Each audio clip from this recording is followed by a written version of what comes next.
How to turn on or turn off Wi-Fi auto reconnect on Samsung Galaxy S26 Ultra.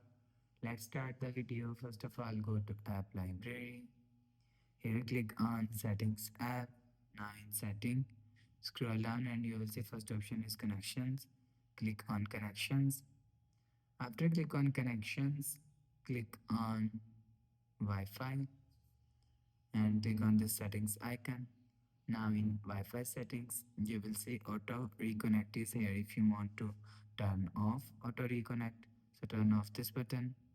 After turn off this button, you will see auto reconnect is turned off.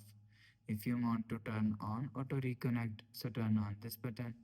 After turn on this button, you will see auto reconnect is turned on. So you will turn on or turn off auto reconnect from here.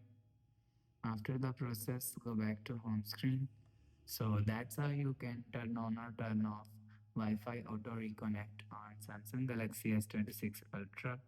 If you like the video, please subscribe. Thanks for watching.